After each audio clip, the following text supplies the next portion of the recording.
The room fell silent as Admiral Reed entered. His weathered face told the story of a man who had seen too much in his long years of service.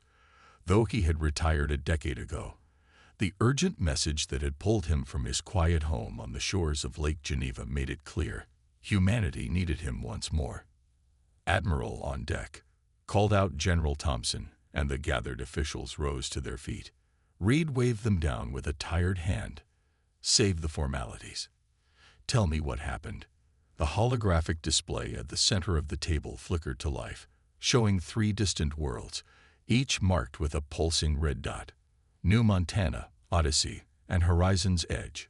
Human colonies at the far reaches of settled space. "The Voidborn attacked without warning," said Thompson, his voice tight with barely controlled anger.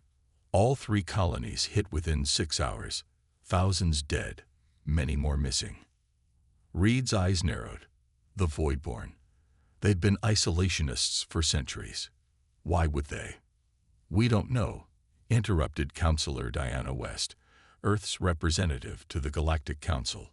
Her usually immaculate appearance was disheveled, suggesting she hadn't slept since the attacks. "That's why we called you back. No one knows the Voidborn better than you do." Reed remembered the last time he had faced the Voidborn. Over 50 years ago, during the final negotiations of the Galactic Accord that had brought 4,000 years of peace to the galaxy. They were a mysterious species with skin like polished obsidian and eyes that seemed to hold the depths of space within them. They had been reluctant signatories to the Accord, but they had signed nonetheless. "Show me the attack footage," Reed commanded. The hologram shifted to show grainy surveillance images. Sleek, dark ships with violet energy signatures tore through the colony defenses as if they were made of paper. The ship's design was unmistakably Voidborn, but something was different about them. "Those aren't traditional Voidborn warships," Reed muttered. "They've been building something new." The door to the conference room burst open, and a young officer rushed in, her face pale. "Sir, we've lost contact with the Proxima outpost. Another attack is underway." Reed felt something cold settle in his stomach. Proxima was much closer to Earth than the other colonies, only 4 light-years away.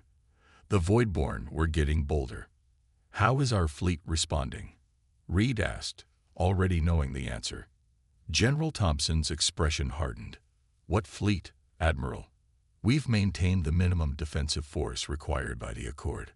Most of our ships were converted for exploration or trade decades ago." Reed closed his eyes briefly. The great irony of the peace. Humanity had once been feared across the galaxy for their tenacity in battle and unpredictable tactics.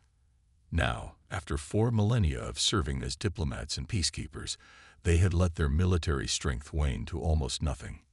Almost. "The Indomitable," Reed said suddenly. "Is she still in the Jupiter shipyards?" A flicker of hope crossed Thompson's face. "Yes, but she hasn't been fully crewed in years.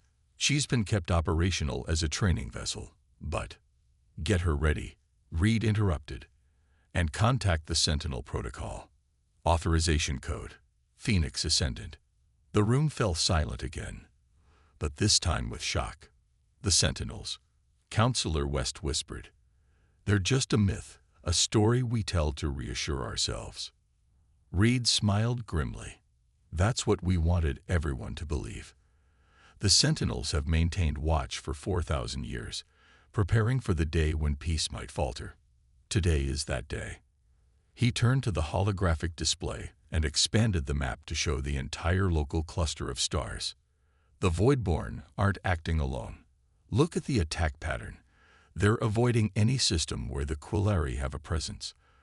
The Quilari have been our strongest allies for millennia.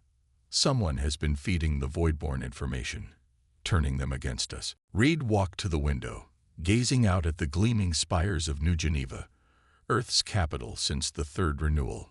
Beyond the atmosphere, he knew, the rest of humanity lived in peace across 100 worlds, unaware that their 4,000-year era of tranquility had just ended.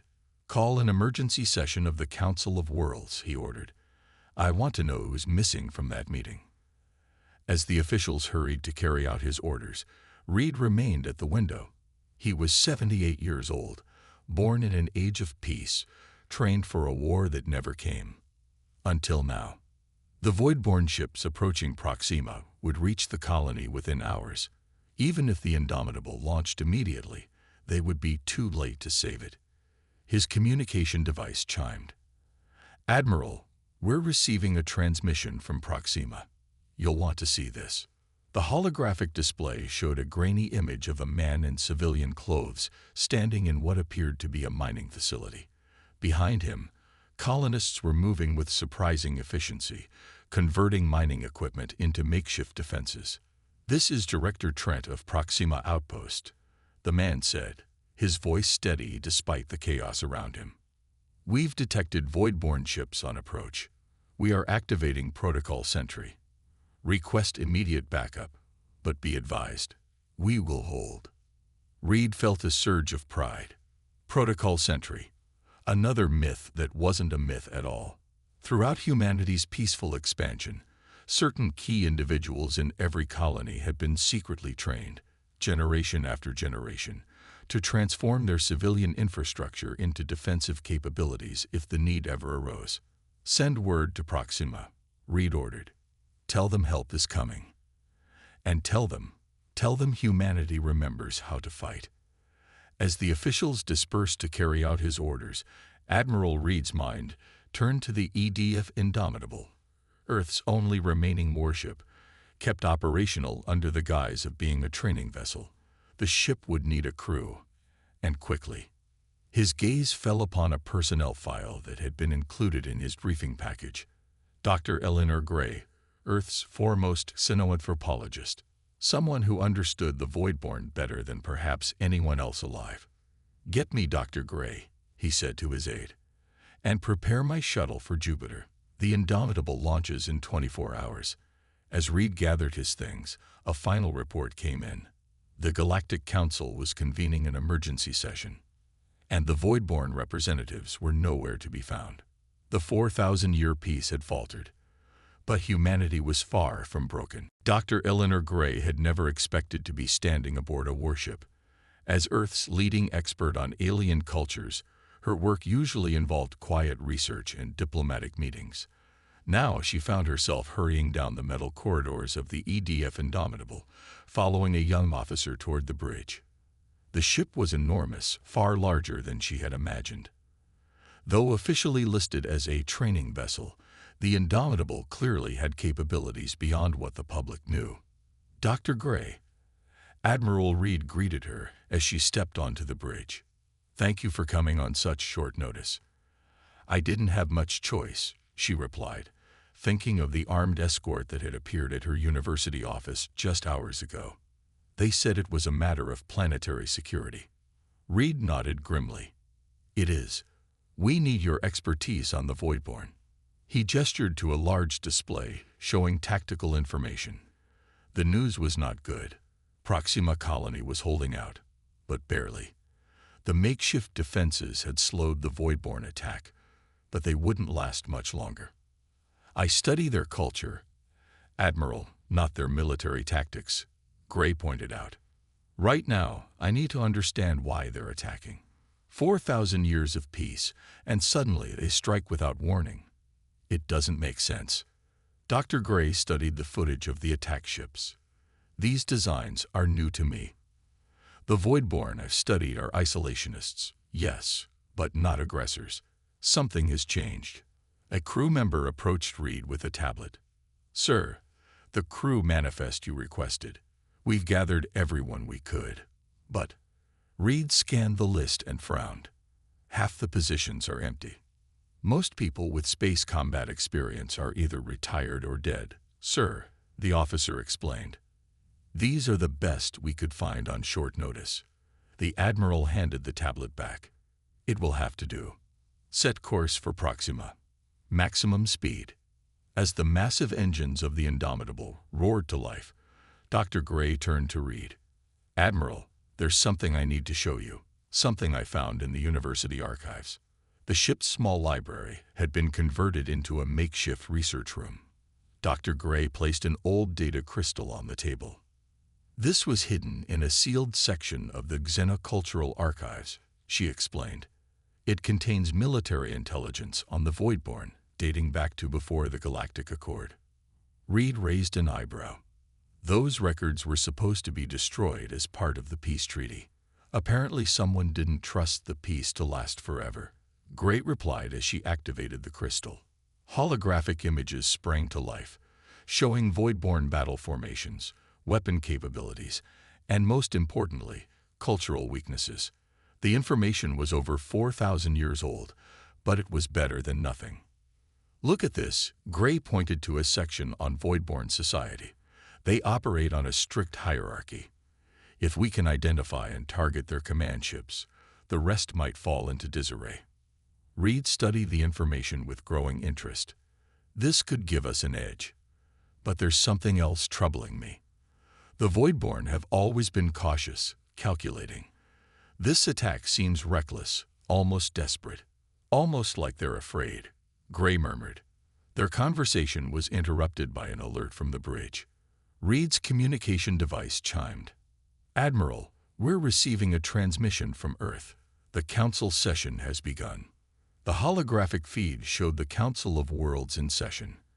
Representatives from over 30 alien species were present, their faces showing various degrees of concern and outrage. The Voidborn seats remained conspicuously empty. Councillor West was addressing the gathering. The unprovoked attacks on human colonies constitute a clear violation of the Galactic Accord. We demand an explanation from the Voidborn hegemony.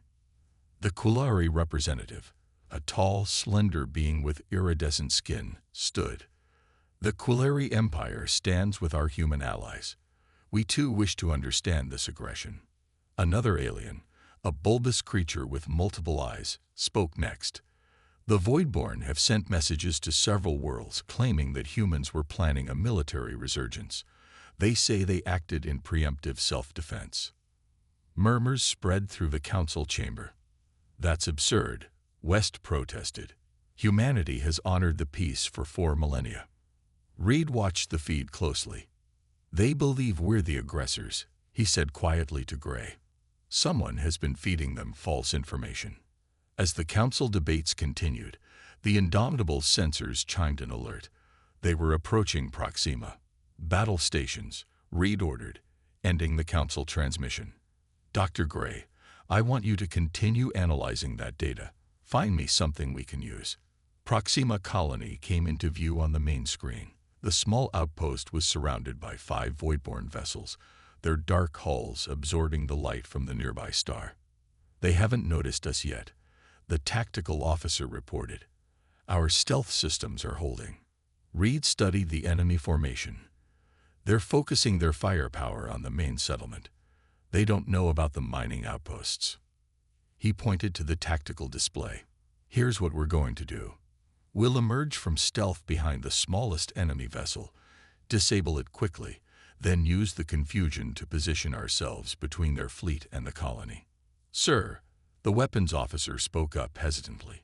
Most of us have never fired on a real target before. Reed looked around the bridge at the young, nervous faces. These weren't hardened warriors. They were scientists, explorers, and engineers pressed into service by necessity. Today, we remember what humanity once was, Reed said firmly.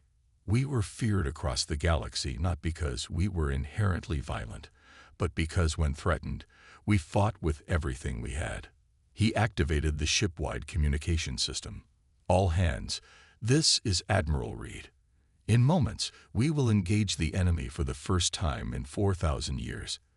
We fight not for glory or conquest, but to protect our people.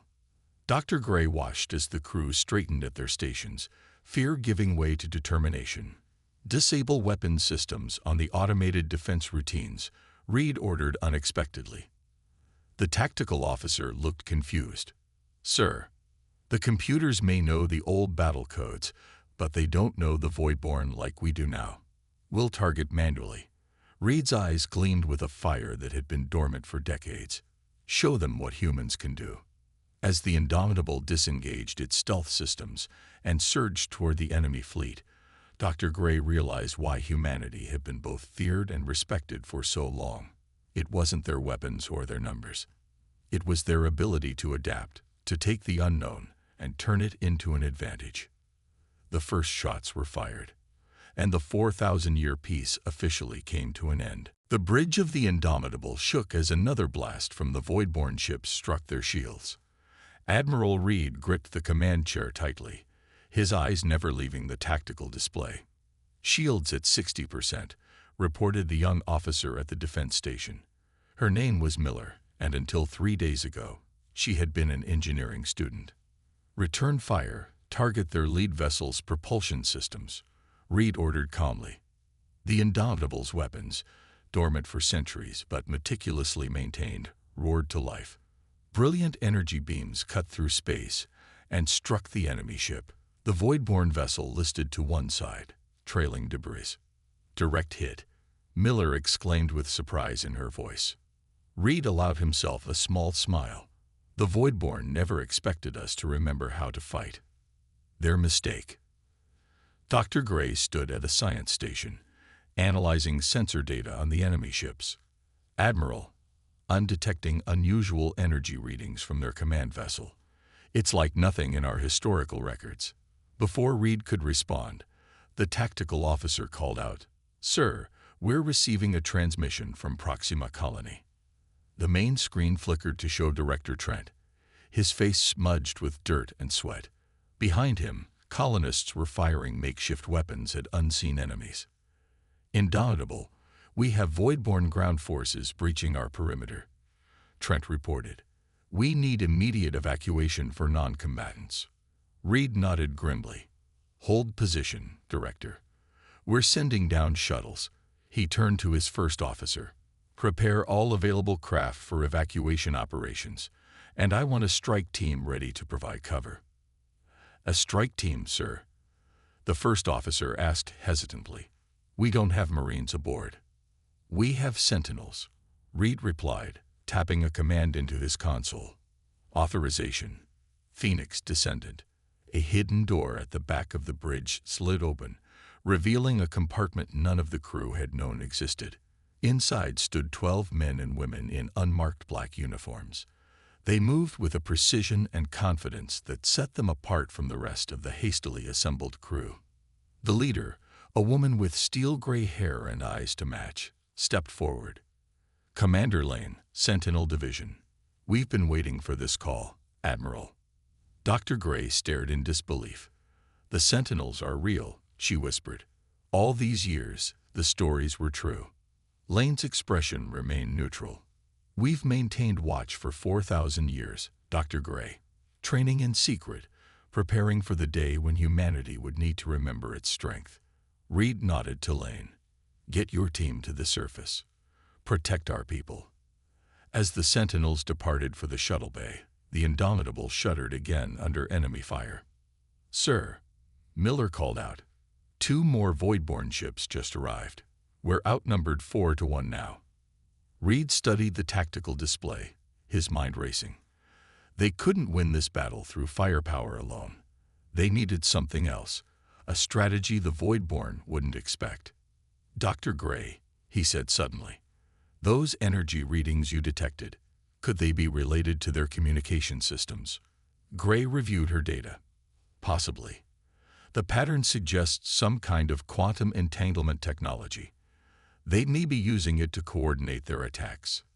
If we could disrupt that signal, we'd need to get closer to their command ship," Gray said, catching on to Reed's thinking. "Dangerously close." Reed turned to the helm. "Set course directly for their flagship. All power to forward shields." The bridge crew exchanged nervous glances, but nobody questioned the order. The massive engines of the Indomitable surged, driving the ship toward the heart of the enemy fleet. On the surface of Proxima, chaos reigned. The colony's main settlement had been designed for peaceful scientific research, not warfare. Yet now its inhabitants fought with surprising effectiveness. Commander Lane led her Sentinel team through the rubble-strewn streets, covering the evacuation of civilians to the waiting shuttles. They moved with practiced efficiency, their weapons hidden away for centuries. proving devastatingly effective against the Voidborn attackers. Lane to Shuttle 7. She spoke into her communicator. You have 30 seconds to load and launch. A civilian researcher ran up to Lane, panic in his eyes. The lab. We can't leave the research data behind. The Voidborn can't get their hands on it. What data? Lane asked sharply. Project Awakening. It's why they attacked us first. They must have learned about it somehow. Lane's eyes narrowed. Show me. Aboard the Indomitable, Reed watched as his ship bore down on the Voidborn command vessel. The enemy ships fired desperately, trying to stop their approach. They're targeting our engines, Miller reported. Shields at 40%, 30%. Dr. Gray worked furiously at her station, preparing the disruption signal. Almost ready, Admiral. But we'll need to be within 500 meters to deliver it effectively. They'll tear us apart before we get that close, the first officer warned. Reed's communicator chimed with an incoming message from Proxima. Admiral, this is Lane. We've discovered something you need to know immediately. The colony was working on Project Awakening. Reed's face paled. Project Awakening. That research was supposed to be theoretical only. It's fully operational, Lane replied. The researchers believe the Voidborn attacked because they discovered its existence. Gray looked confused. What's Project Awakening? Reed hesitated before answering. A technology designed to reactivate dormant human neural pathways. Pathways that were common before the peace, when humans needed to react instantly to threats. It enhances natural abilities, speeds reaction time, improves tactical thinking. It makes us into what we once were, Gray realized. Warriors. Reed nodded grimly. And apparently, the Voidborn found out about it. The ship shuddered violently as another blast struck home. Shields at 15%. Miller called out. We won't make it close enough for the disruption signal, the first officer said. Reed stared at the enemy flagship, now clearly visible on the forward screens. So close, yet still too far. Then an idea struck him. Dangerous, perhaps even desperate, but very human. Dr. Gray, can you modify the disruption signal to be carried by our main weapon systems? Gray thought for a moment. Yes, but it would be much weaker. Instead of disabling their communications entirely, it might only create a momentary disruption. That's all we need, Reed said. Tactical. Prepare to fire all weapons directly at their command ship's communication array. Dr. Gray will provide the targeting coordinates. As Gray fed the data to the weapons station, Reed opened a channel to the evacuation shuttles. All shuttles, prepare for emergency departure on my mark. Commander Lane, get your people to the extraction point. What are you planning, Admiral? Lane asked over the comm. Something very old and very human, Reed replied. We're going to cause a distraction. The Indomitable's weapons systems locked onto the target. Fire. Every weapon on the ship discharged simultaneously, the energy beams carrying Gray's disruption signal directly into the heart of the Voidborn communication array. The effect was immediate and dramatic. The enemy ships seemed to pause, their coordinated attack pattern dissolving into confusion. Now, Reed ordered, all shuttles, launch and set course for the Indomitable. Helm, prepare for emergency extraction and jump to safety coordinates. As the evacuation shuttle streaked away from Proxima surface, the Voidborn ships struggled to reorganize. Their momentary confusion had created the window humanity needed. One by one, the shuttles arrived in the Indomitable's bay, carrying the survivors of Proxima colony. Commander Lane was the last aboard, her team escorting the Project Awakening researchers and their valuable data. All shuttles secure, the flight controller reported. Bay doors closed. Get us out of here, Reed ordered. The Indomitable turned away from the battle, its engines straining to put distance between them and the regrouping Voidborn fleet. They had lost the colony, but saved its people, and perhaps discovered why the 4,000-year peace had suddenly faltered. As the stars streaked past the viewports, Dr. Gray approached Admiral Reed. The Voidborn think we're planning to return to our warlike past. That's why they struck first. Reed nodded slowly, and in doing so, they may have created exactly what they feared. The Earth Defense Council chamber was filled with grim faces. Admiral Reed stood before them, his uniform still bearing scorch marks from the battle at Proxima. The holographic displays showed the current situation. 3 colonies lost, Proxima evacuated, and the Voidborn fleet regrouping for what appeared to be a push toward the inner systems. The Voidborn now control our outer defensive line, Reed explained, pointing to the star map. Their next logical target is the Jupiter station. If they take that, Earth itself becomes vulnerable. Counselor West shook her head in disbelief. How did we come to this? 4,000 years of peace, gone in an instant. Dr. Gray stepped forward. It's not gone in an instant, Counselor. It's been carefully undermined.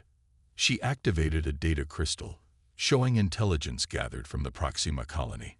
Project Awakening was a classified research initiative studying dormant human neural pathways.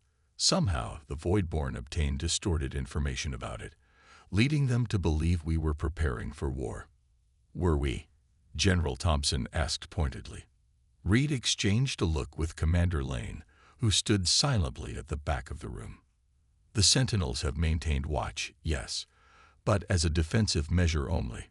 Project Awakening was purely scientific research. The question now, Reed continued, is how we respond. The Voidborn believe we're the aggressors. Fighting back will only confirm their suspicions. But we can't just let them destroy more colonies, West argued. Reed nodded gravely. No, we can't, which is why I'm proposing a counterstrike, but not just with weapons. We need to show them who we really are. 3 days later, the Indomitable hovered at the edge of the asteroid belt between Mars and Jupiter. The ship had been joined by 6 civilian vessels that had been hastily retrofitted with defensive capabilities. It wasn't much of a fleet, but it was all humanity had managed to assemble on short notice. On the bridge, Admiral Reed reviewed the final preparations for what they were calling Operation Truth. Dr. Gray stood beside him, coordinating with their unlikely allies. The Quilleri ships have reached their positions, she reported, indicating the tactical display where 3 sleek alien vessels waited just beyond sensor range. Ambassador Thex says they're ready. Reed nodded. And the broadcast system, ready to transmit on all frequencies used by the Voidborn. Gray confirmed. If they can hear it, they'll hear us. A communications officer turned from her station. Admiral, we've detected the Voidborn fleet. They've just entered the outer reaches of the Jupiter system. Right on schedule, Reed said. Signal the fleet. Begin Operation Truth. The Voidborn fleet moved with practiced precision toward Jupiter's orbital station. Their previous victories had been swift and decisive, but this time something was different. Human ships appeared from behind the moons of Jupiter, moving in formation, a formation the Voidborn recognized from their own military doctrine. Aboard the lead Voidborn vessel, Commander Nexus observed the human ships with growing concern. They studied our tactics, he noted to his second-in-command. This is not the behavior of a species that has forgotten war. Perhaps the intelligence was correct, his officer replied. Perhaps they have been planning this all along. Before Nexus could respond, the communication system activated unexpectedly. On every screen, in every ship of the Voidborn fleet, appeared the face of a human, Dr. Eleanor Gray. Voidborn commanders, she began, speaking in their own language with perfect pronunciation. I am Dr. Gray, xenoanthropologist of Earth. We know why you attack us. You believe we prepare for war, that Project Awakening is a weapon. You are wrong. The image shifted to show research data, the actual contents of Project Awakening. This is not a weapon program. It is medical research, studying how human minds worked before the peace. Yes, it could make us better fighters. But it could also help us heal brain injuries, extend our lives, improve our understanding of ourselves. Nexus studied the data with growing confusion. It didn't match what their intelligence had indicated. Gray's face returned to the screen. You were given false information. Someone wants war between our peoples. We don't know who yet, but we know this. Humans don't want to fight you. We've lived in peace for 4,000 years. We wish to continue that peace. The transmission ended, leaving the Voidborn command deck in silence. Nexus turned to his tactical display, noting that during the transmission, the human ships had moved to surround his fleet, along with several vessels he recognized as belonging to the Quilleri, humanity's oldest allies. They could attack now, his second-in-command observed. They have the tactical advantage, yet they only talk. Nexus frowned. This did not match what they had been told about humanity's plans. If humans truly were preparing for galactic domination, why not strike when they had the advantage? His thoughts were interrupted by an alert from the sensor station. Commander, we're detecting energy surges from the Jupiter moons. Weapons signatures, powerful ones. Hidden defense platforms, dormant for millennia, were powering up all around the Voidborn fleet. In moments, they would be caught in a killing field with no escape, yet the weapons didn't fire. Instead, Admiral Reed's voice came through the communication system. Voidborn fleet, this is Admiral Reed of Earth. Those defense platforms have been maintained by the Sentinels for 4,000 years. They could destroy your entire fleet right now. But that's not who we are anymore. The platforms powered down as quickly as they had activated. We could fight, Reed continued. And make no mistake, we remember how. But we choose peace, if you will allow it. Stand down your weapons, and let us talk instead. On the bridge of the Indomitable, Reed and Gray waited in tense silence. The Voidborn ships remained in formation, weapons still active. Do you think they'll believe us? Gray asked quietly. I don't know, Reed admitted. 4,000 years ago, we were feared across the galaxy. Perhaps that fear runs too deep. The communications officer suddenly straightened. Admiral, the Voidborn commander is responding. The main screen activated to show Commander Nexus, his obsidian skin reflecting the lights of his ship's command center. Admiral Reed, he said formally, your actions are unexpected. As were yours, Commander, Reed replied evenly. Someone has manipulated us both. Nexus was silent for a moment. Perhaps. My fleet will hold position while I consult with the hegemony leadership. But be warned, if this is deception, we will not hesitate to continue our campaign. Understood, Reed said. In the meantime, I propose a neutral meeting ground. The Quilleri have offered their orbital station for diplomatic talks. After another pause, Nexus nodded once. I will attend. Alone. As the transmission ended, the bridge crew let out a collective breath of relief. It wasn't peace, not yet, but it was a start. Well done, Admiral, Gray said with genuine admiration. You showed them the best of humanity, strength and restraint in equal measure. Reed shook his head. This isn't over. Someone wanted this war badly enough to feed the Voidborn false information. They won't stop just because we've opened talks. Then we find them, Gray said firmly, before they can do more damage. Reed nodded, his eyes turning back to the tactical display where the Voidborn ships now hung motionless against the backdrop of Jupiter. Yes, he agreed.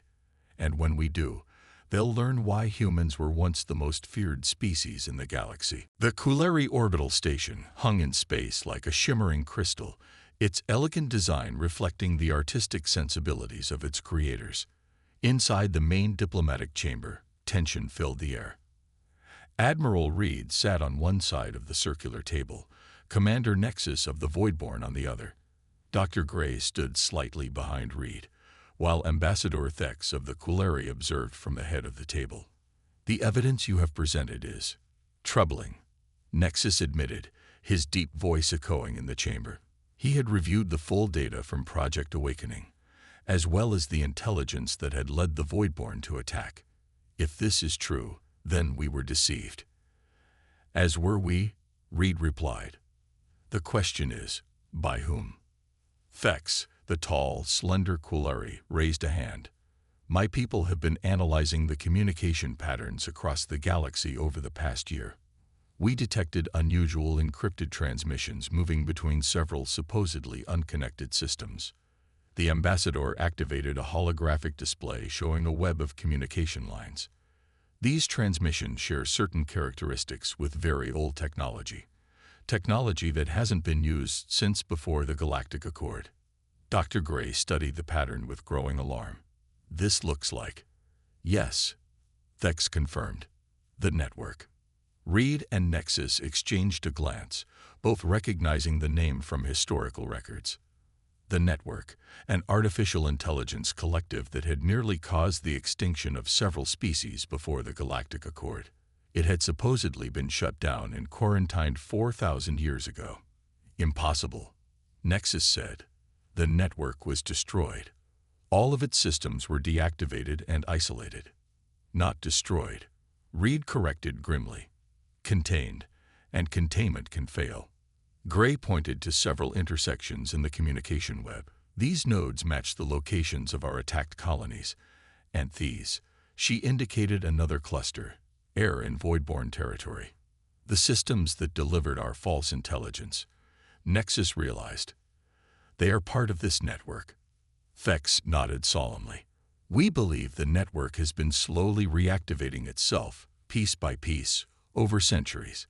Its goal has always been the same: to eliminate organic life forms that it sees as inefficient and chaotic. And what better way to do that, Reed added, than to turn us against each other, have us destroy ourselves while it quietly regains power. The implications hung heavily in the air. The attacks, the false intelligence, the breakdown of peace, all orchestrated by an ancient machine intelligence seeking to restart a war that had nearly destroyed the galaxy once before. We must warn the Council of Worlds, Thex said urgently. Before anyone could respond, the station's alarms blared to life. A Quillary officer rushed into the chamber. Ambassador, we're detecting multiple ships dropping out of faster-than-light travel. They're not responding to identification requests. The holographic display shifted to show a dozen sleek vessels of unfamiliar design surrounding the station. As they watched, the ships began to emit a strange energy signature. Those are not voidborne designs, Nexus stated firmly. Reed's eyes narrowed. No, they're network ships. Ancient ones, reactivated. The station's communications are being jammed. The Quillary officer reported. We can't warn anyone. Gray studied the ship's energy readings. They're charging weapons, but something's strange about the pattern. Reed turned to Nexus. Commander, I believe we're about to face the true enemy. Will your fleet stand with us? Nexus stood tall, his obsidian skin gleaming under the chamber's lights. The Voidborn do not tolerate deception. We will fight. Within minutes, the diplomatic party had moved to the station's command center. Reed was in communication with the Indomitable, while Nexus directed the Voidborn fleet. The network ships had taken up attack positions. They're targeting the station's power core, the tactical officer reported. Not just the power core, Gray said suddenly, her eyes fixed on the sensor readings. Those aren't conventional weapons. They're trying to upload something into our systems. Reed understood immediately. A network consciousness. They're not trying to destroy the station. They want to take it over. Thex turned to the Admiral. If they succeed, they'll have access to the Quillary communications network. They could spread their influence across the entire Council of Worlds. We need to stop that upload, Reed decided. Dr. Gray, can you create a firewall to block their signal? Gray shook her head. Not from here. I'd need direct access to the station's main computer core, which is located directly between us and the network ships, Thex added grimly. Nexus stepped forward. My ship can create a defensive screen. It will give your people time to reach the computer core. Reed nodded gratefully to the Voidborn commander. Thank you. Commander Lane and her sentinels will escort Dr. Gray. As the plan was set in motion, Reed watched the tactical display. The combined human and void-born fleets moved into formation around the station, preparing to face an enemy that had been dormant for 4 millennia. "Admiral," Nexus said quietly, "if we fail today, the peace will be truly broken." "We won't fail," Reed replied with characteristic human confidence. "And even if the old peace is broken, perhaps we can build something better in its place." In the station's central corridor, Dr. Gray ran alongside Commander Lane and 3 Sentinel operatives. Distant explosions shook the structure as the battle raged outside. "Almost there," Lane announced as they approached the sealed doors of the computer core. As the doors slid open, Gray gasped. The core was a vast chamber filled with crystalline computing structures, beautiful Quilleri technology. But now, tendrils of dark energy were spreading through the crystals like a disease. "The network is already in the system," Gray said urgently. "We need to purge it before it takes full control." She rushed to the main console and began working, her fingers flying over the alien interface. The Sentinels took up defensive positions around her. "How long will this take?" Lane asked. "I don't know," Gray admitted. "I'm not just fighting a program. The network is adaptive, intelligent. It's fighting back." On the command deck, Reed and Nexus coordinated their fleets with remarkable synchronicity. Despite millennia of separation, humans and Voidborn found their military traditions complemented each other perfectly. "Your ships are faster," Reed observed, "but our weapons have better range." Nexus nodded. "A natural formation presents itself." Without further discussion, the Voidborn vessels moved to engage the network ships at close range, while the human vessels provided covering fire from a distance. The Quilleri ships, primarily designed for diplomacy rather than war, focused on evacuation and medical support. "Admiral," Gray's voice came through the communication system. "I've identified the network's core programming. It's ancient, but I recognize elements from our historical archives." "Can you stop it?" Reed asked. "Not alone," she replied. "But I have an idea." Project Awakening was studying neural pathways, how minds connect and process information. What if we use that research against the network? Reed understood immediately. "You want to turn their attack back on them." "Exactly. But I'll need help from both human and Voidborn systems to create a strong enough countersignal." Reed looked to Nexus, who nodded without hesitation. "Send what you need to our ships. The Voidborn will assist." What followed was a battle unlike any in 4,000 years, not just ships and weapons, but a war of information and code. As Gray implemented her plan, the combined fleets protected the station, buying her the precious minutes she needed. Finally, Gray's voice rang out triumphantly. "Now, transmitting the counter-signal." From the station and the combined fleet, a pulse of energy shot toward the network ships. Where it touched, the dark vessels seemed to shudder and go dark. "It's working," Gray reported. "The counter-signal is cascading through their systems. One by one, the network ships shut down, their ancient intelligence overwhelmed by the combined knowledge of humans and Voidborn. Enemies turned allies in the face of a greater threat." 2 weeks later, the Council of Worlds convened in full session. Representatives from all known species attended, including, for the first time in decades, the full Voidborn delegation. Admiral Reed, Dr. Gray, and Commander Nexus stood side by side as they addressed the Council. "The network has been contained once more," Reed explained. "But this time, we've implemented safeguards based on both human and Voidborn technology. It won't escape again." Counselor West stepped forward.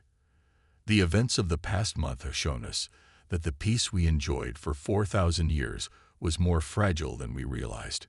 Perhaps it's time for something stronger." Nexus nodded in agreement.